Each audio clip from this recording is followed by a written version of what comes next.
If you can name your price, you set your own ceiling. Most people leave thousands on the table because they negotiate like guessing rather than planning. Today, we break down a single actionable strategy you can use in North America to negotiate salary and build lasting money habits. It centers on a compensation map you draft before any offer, then use in every conversation. First, you collect proof of what you actually deliver. Think in dollars, not feelings. Cost savings, revenue boosts, time saved, quality improvements. The numbers you pull from real projects matter more than your confidence or charm. Give a concrete example. When you led a project that cut production time by 20% that saved money each quarter, turn that impact into annual numbers and pass them through a simple, honest lens so you can defend it under pressure. Next, research the market. Check salary ranges for your role in North America on Glassdoor, PayScale, LinkedIn Salary, and local job postings. Don't chase the top number. Aim to understand what is realistic for your city, industry, and level of experience. Track your findings in a small table you can reference in the moment. Note base pay, typical bonuses, and common equity or RSU packages if you are in tech or startups. This data becomes the backbone of your conversation, not a random opinion. Define your compensation target clearly. Decide your ideal base salary, a minimum you'd accept, and a stretch goal if you wow them with value. Also map the full package: signing bonuses, annual bonus targets, equity, benefits, and flexible work terms. Create a simple 2-page compensation map. The first page is your value narrative, the concrete results you've delivered and the money those results saved or earned. The second page is the package you want, written as numbers, with justification from the market data. Build the map around a few core components. Base salary is the anchor, but don't ignore the rest. Signing bonuses if offered, annual bonus potential, equity or stock options if applicable, retirement matching, health coverage, and the value of flexible work or scheduling. Think about long-term wealth, not just the first year. Include how the package supports saving, investing, and building retirement funds. If you can show how the offer affects your 5- and 10-year goals, you stand on firmer ground. When you walk into the negotiation, start with a calm, direct opening. State your desire to join the team and explain you've prepared a compensation map that aligns your impact with their business goals. Acknowledge the offer as a starting point, not a final decision. Anchor your conversation with a precise number and a clear reason. For example, you might say, "I'm targeting a base of $95,000 in this market because my week-to-week impact includes reducing a key cost by 15% across multiple teams, which translates to roughly $100,000 a year in value for the company." Make sure your number is grounded in your data. Present the market data without blaming anyone. Share ranges you found, and explain that your target reflects the market for similar roles in North America, the scope of your responsibilities, and your proven track record. Use phrases like, "Based on market data and my results, this is the right range for this role." Offer a concrete compensation package instead of a vague ask. For example, you could propose a base salary within your target range, a signing bonus to bridge relocation or transition costs, and a performance-based annual bonus. If equity is available, outline a vesting plan and the floor you'd accept for RSUs. Suggest a performance timeline. Propose a 90-day review where you hit specific milestones, and if those milestones are met, you revisit base pay or grant additional equity. This shows you're not chasing a quick win, you're building long-term value. Be prepared to discuss trade-offs. If the base cannot move, ask for a higher signing bonus, a better relocation package, or a larger 401k match or RRSP contribution in Canada. If the employer can't offer equity now, request a clear path to equity after a probation period or performance review. If the counteroffer comes back lower, you have a plan. Ask if there is room to improve non-salary parts of the package, like a higher retirement match, more generous health benefits, or a flexible work arrangement. Your focus is still on maximizing long-run wealth, not just getting paid more today. If salary is off the table entirely, consider practical alternatives that still grow your wealth. Negotiate for a remote work option that cuts commuting costs, a learning budget for courses that boost your earning power, or a guaranteed annual cost of living adjustment if you stay with the company. Use a calm tone and keep your documents handy. You should be able to show your value chart and market data without breaking your rhythm. Confidence comes from preparation, not bravado, and you want to stay professional and respectful.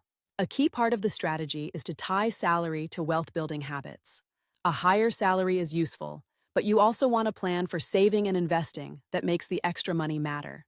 If you land a bit more today, set a concrete plan to save, invest, and reduce debt with that extra amount.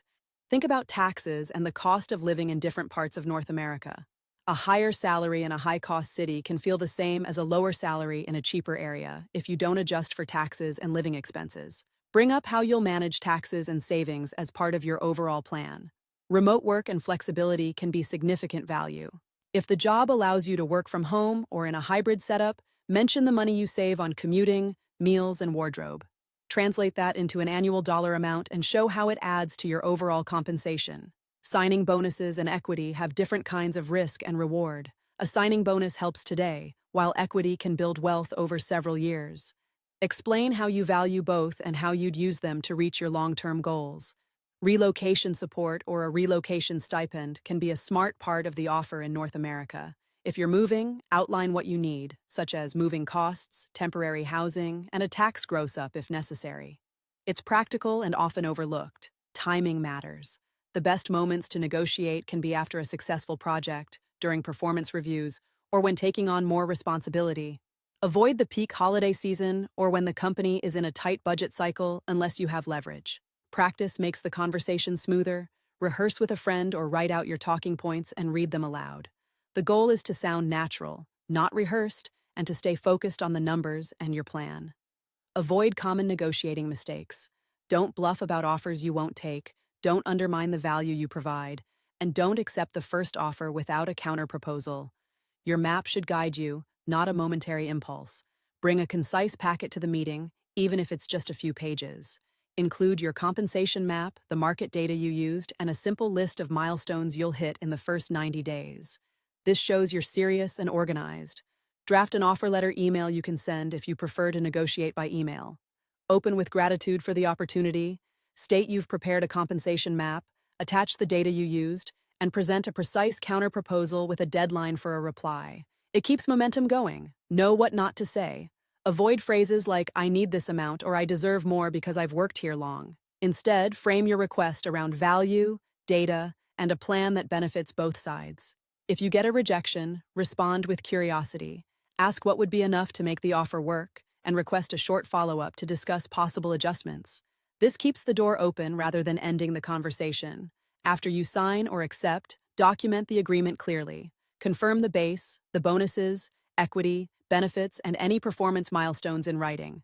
A simple recap email helps prevent misunderstandings later on. Think about how this strategy ties into your broader money habits. Salary is the income engine, but how you save, invest, and plan for taxes determines long-term wealth. Use any extra money to fund emergencies, retirements, and smarter investments.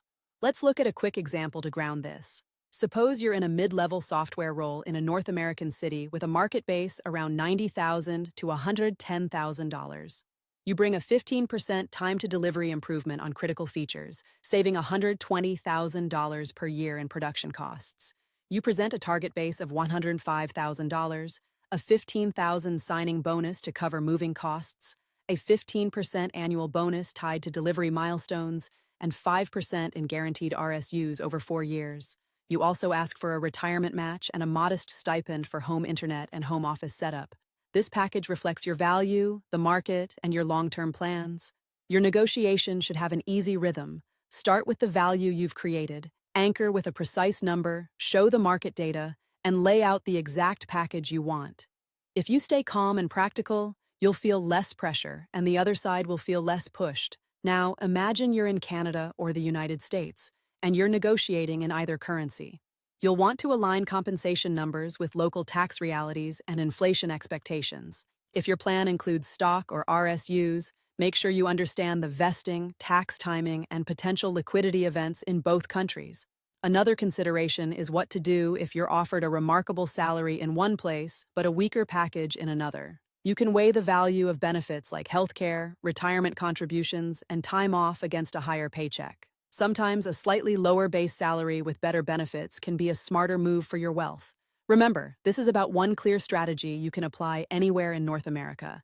Gather your data, map your value, anchor with a precise package, and use a 90-day plan to prove your case. Keep your focus on long-term wealth, not just the paycheck. If this video sparked an idea or gave you a practical framework you can use, you're not alone. The best negotiators are builders who plan how money will work for them long after the conversation ends. Your future self will thank you for taking the time today. If you found this helpful, like this video to save the idea, subscribe for more simple money habits and negotiation tactics, and drop a comment with your biggest takeaway or a question about your own salary talk. I'll read every comment and reply with practical tweaks you can try tomorrow.